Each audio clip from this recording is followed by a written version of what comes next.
Ladies and gentlemen, this is about 11 or 12 pounds to hit the 170 limit, and Tackett actually came in way under at around about 168 pound, cutting no weight whatsoever. So we'll see if that is a factor, but Tackett has never shied away from a challenge. Does not matter the size of the opponent. Doesn't matter. He fought against brown and black belts when he was only a blue and purple belt, and just without fear. Yeah, Tackett's definitely one of the scrappiest competitors I had today, and I'm curious to see how measured the approach might be. I don't know how long we'll stay like this before they start fighting like cats and dogs out there. Galvão, well, he had one of the standout performances of the IBJJF Nogi Pan Championships just very recently. He won his division there, his first competition as a brown belt on American soil. And, well, 4 matches, 3 submissions, and those 3 submissions totaled a grand total of around about 2.5 minutes of match time. He is a submission sniper. 100%. And just looking at the match here, I'm liking Tackett's use of the Wagner shoulder jab, if you will, that pawing motion or the palm, almost a palm strike to keep the distance there.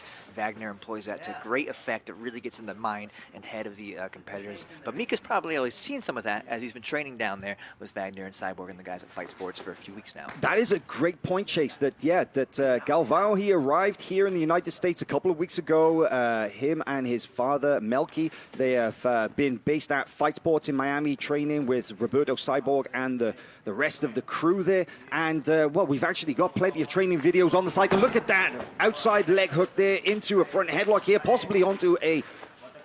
Well, I thought he's maybe on the neck, but with double overhooks and diving into what looked like a flying armbar of sorts. But, man, this is the kind of thing that you can expect from Galvão. He is very unorthodox in his attacks, but he is clinical in his finishes. Absolutely. But this is a great position here for Andrew as he stacks Mika in a good passing position. We're going to see just how good Mika's defenses are, and you can see he's going to squeeze right out of that beautiful position. Use of the frame in the armpit there just to recover guard relatively effortlessly. Stop. Got a wardrobe malfunction here. Fight! Good sportsmanship from Mika not to immediately take that moment, that pause to come up and wrestle. Look at the flexibility of the De La Riva hook from Galvão on bottom, the way that he's able to get that right leg, the outside hook all the way through onto the inside of the thigh, now switching to the inside hook. But the dexterity shows that he's... well, we've seen his top game. We know that he's got phenomenal wrestling. He's a very good takedown artist, but this is it's rare to see him spend extended periods on his back and playing guard. Because let's be honest, not that many people are able to keep him there. That's true. It should be noted that Mika is also a Luta Livre black belt here. Still brown belt in Jiu-Jitsu, but Luta Livre, of course, being the Nogi-based submission grappling sport native to Brazil now. Now look at this, unusual coming up onto possibly the back is Galvão looking to roll through to a back take with the rear body lock now. He's got control of the hips. Can he get the hooks in? This is a very unorthodox sequence, but doesn't have complete control, but this is dangerous. If he can get a little higher on the back, he might be able to get an arm around the neck. He might be able to get those hooks in, but what an unusual reversal from bottom, and Andrew Tackett now is in deep water. Yeah, the dexterity of Mika is really coming through here. Just incredible just ability to take the back here. He's not quite fully secure, but he's in a great spot to do it. And they're both pretty dry still at this point, haven't even hit the 5-minute mark in this match. So this is a great moment for Mika to maybe capitalize, but Andrew may be out of danger. Oh, look at their reversal now. Galvão is coming up on top, and it looks like he's settling down into the side control as well. This is a very dominant position, and this is going to afford him a lot of opportunity to attack. This is not good for Tackett, as Mika does not like to go backwards, and you rarely see it. But Andrew may get, if he can slide his left leg a bit more in front, but no, Mika straight into the mount. This could be big pressure here. Very dangerous for Tackett here. Now, we talked a little about the weight advantage. This is where it comes into play, because if Tackett didn't cut any weight for this match whatsoever, whereas Galvão maybe cut 11, 12 pounds to hit that weight limit. I mean, come the day of the match, he could be 15 pounds heavier. And when you're on top, 15 pounds is, it's so much. It feels more than 15. Especially when you're talking about a chin on your face there right now. Now, let's see if Mika can isolate one of these arms. He's looking to do it right now, looking to isolate. It looks to be Andrew's left arm. You see in the corner, you see William Tackett and Rodrigo Cabral. That is Andrew Tackett's older brother, William, in his corner. They're, of course, based right here in Austin, Texas. The Tackett brothers, a famous fighting family, and you can imagine that William very concerned with his brother at this stage. But right now, Galvao is just in such dominant position and such control, and yet he's not giving up too much right now. He seems pretty patient in his strategy, and he's seems happy to take what Tackett is willing to give him. Yes, he's being very measured, very mature approach here as he switches from arm to arm. And really dominating blue the at this here. stage? Yes, exactly, judge's favor. Pretty clear, I would say, for Mika. Hard to argue with that, as he's achieved the mount and secured it for a moment now.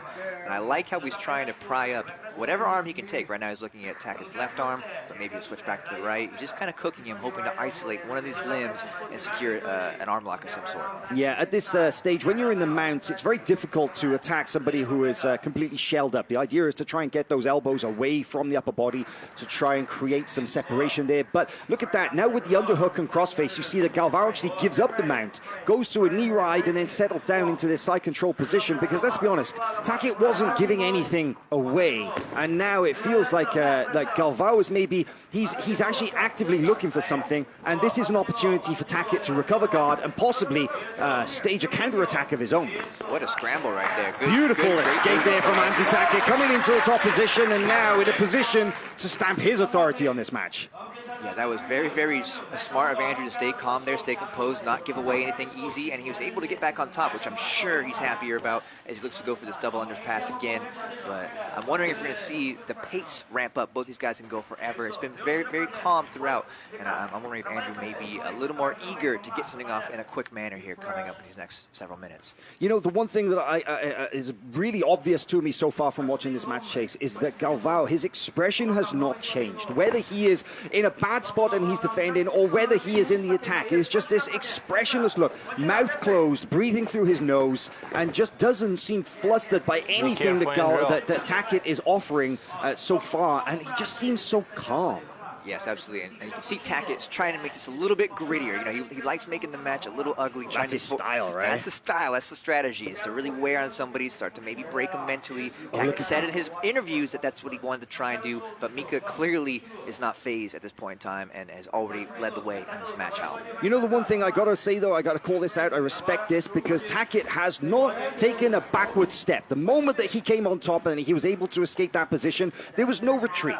There was no moment where, okay, let me catch my breath. No, he is straight on the attack and he is pouring on the pressure from this top position.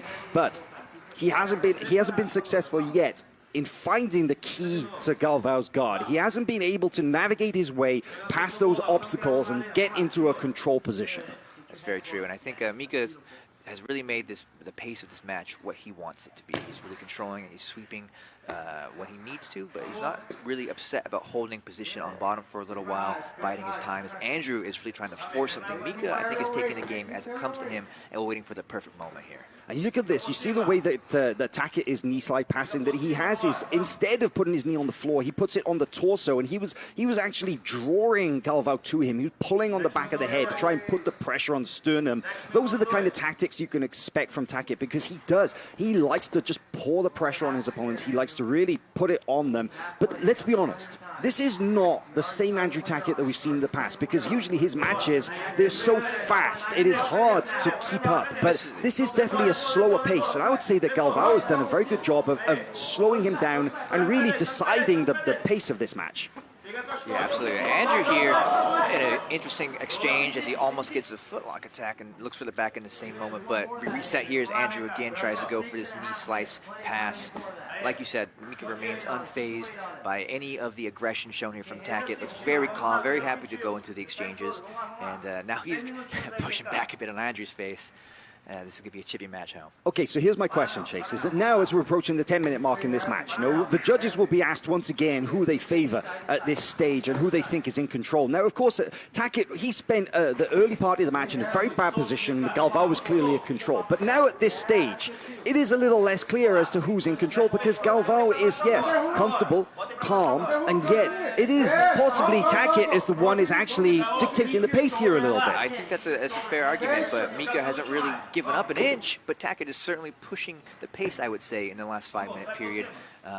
But yeah, he hasn't really gotten anywhere. Mika's so good at just recomposing his guard, resetting, and again, trying to initiate on his terms. Here we see in the inset, the box there in the corner, you can see on the left is Melky Galvao. That is Mika Galvao's father and coach, a very well-known and respected black belt from the city of Manaus. Manaus in Brazil, of course, home to many champions. There's something in the water in that city because they've called it the Dagestan of Brazil. It's where all the toughest guys in the world come from. It's like, if you were to list all the world champions in history, I'm not sure exactly how many come from Manaus, but it's proportionately ridiculous. There's so many of them. But judges favor blue once again, meaning that so far at this stage, they still consider that Galvao is leading this match. And look at that, very simple wrestle up from bottom, and he directly into the top position.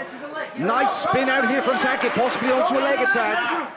That was interesting there, Hal. I don't know if you could hear it, but the judges right at the 5-minute mark said, go, go. And Mika immediately shot a takedown, reverse positions. It looks like they were biding their time, waiting for this moment. Mika's corner much more animated now. They want to see a lot of action in the last 5 minutes. Look at that beautiful look at the diving knee slice pass as well. I mean, this is a very significant attack from Galvao. It's because the difference in the guard passing, whereas the Tackett was only able to advance not even halfway and get close to getting control of that upper body. Galvao, every single one of his guard passes are near finishes. Look at this, straight into the mount again. Beautiful passing from Mika, really taking over the pacing of this match again. Looks like he took that middle 5 minutes to sort of control the pace and control his own energy, but now he's in a dominant spot again. Let's see what he can do with it here. As you said, representing Fight Sports Miami and also Dream Arts in Manaus, Mikael Galvao has captured the attention of the Brazilian audience like few grapplers have. He is a legitimate superstar in Brazil. This kid, they've told everybody, look out, he is going to be the next big thing. And I've got to say, judging by his performance so far at this stage, there's no exaggeration. No, he looks completely dominant and a real treat to watch. I mean, a beautiful technique, not an ounce of wasted energy as he makes his way into the most dominant place in jiu-jitsu, which is the mount. Again, looks like he's trying to isolate an arm here. And I'm wondering maybe if he's thinking a few steps ahead to the back. You know, it's really hard sometimes to finish someone no-gi from top, especially if they're shelling up and doing good defense. The back may be the next logical step if you cannot get what you're looking for on top. Now, let's be honest as well, Chase. Does this look like a 17-year-old in control right here? This looks like a veteran black belt. This looks like a person who has spent their entire lives training for this moment. And yet he is, of course, he's been doing jiu-jitsu since an incredibly young age, but he's a 17-year-old brown belt, and this is the level of skill that he has to offer. Well, he certainly has been doing his whole life. He's an absolute machine, you know, been built for this and been training full-time since probably he was, 14 years old or something. And his whole family do jiu-jitsu because we mentioned his father, Melky, is a black belt, his mother is a brown belt, his sister is a brown belt. It is a fighting family. And that Manaus, of course, is very rich in terms of the amount of training partners who are able to put it on. And he's been making great use of the let's call it the human resources that they have there at Fight Sports in Miami as well in training with those guys there. And I've got to say that this is some next level stuff. The control, few people are able to put the pressure on Andrew Tackett in this manner, but a great escape. And now, with 2 minutes remaining, Tackett back in the match, and this is a chance for him to say, hey, don't forget me. I'm still in this match. I've still got a chance here. Yeah, you can never count out a Tackett. They're so game as he looks to take up a single leg here. His coach is calling for all the energy he can give. There's only 2 minutes left in this match. Let's go, let's go. But Mika, for his part, is not looking like he lost a bit of energy. He looks completely fresh as he dives onto the back. Look at that transition, Hal. Incredible. Oh, possibly onto a triangle here. He seems to have got a high close guard. They are very slippy. He may not be able to completely close this control position, but this is dangerous. Andrew Tackett at risk of the armbar. Almost gets the extension of the arm. 1 minute, 20 seconds remaining, and Andrew Tackett is still very much in this match, but my word, that is a statement from Galvao. You cannot leave anything hanging out I need to see that sequence again because that was absolutely insane. What a match. Tackett definitely flagging somewhat now. This is Mikael Galvao has got 1 more minute to work. Can he finish the match? I mean, he's come close now, but Tackett, at this point, they're so drenched, they're so slippery. I gotta say, man, it's gonna be like holding an eel. It's gonna be so difficult to actually get control. But that doesn't stop Tackett from trying. Look at that. Nice exchange from Tackett. Almost got the takedown, but they're both a little bit tired now, looking to reset on the feet. Oh my God, I did not know what to expect from this match, but it certainly delivered. Tackett jumps through, and a nice guard interception there from Mikhail Galvao. Gets past, lands in the side controls, got a deep underhook. He could potentially finish the match. He's still got 20 seconds left to work. Somewhat of a strategic error, a little enthusiastic there from Tackett in trying to throw up the flying attack, and Galvao is going to ride out this match. Oh, he's position. laying an arm. This could be it. He's got 9 seconds, 7 seconds to work. Can he get the finish? He's going for the armbar. Tackett is desperately trying to defend. Saved by the bell is Andrew Tackett, but what an incredible Who's Number One debut from Mikhail Galvao. And I think there is no question of the judges' decision at this point, but let's go through, let's follow the protocol, let's get the official result from the judges. I would be very surprised if there's anything less than blue across the board, but you know, man, what an amazing performance there from Galvao.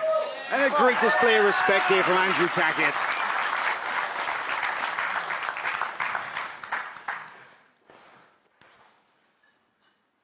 A formality at this point, I feel that it is blue across the board for the winner, Mikhail Galvao.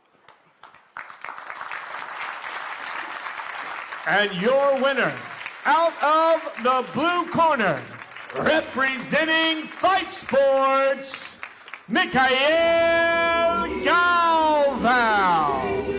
Ladies and gentlemen, this is the main event of the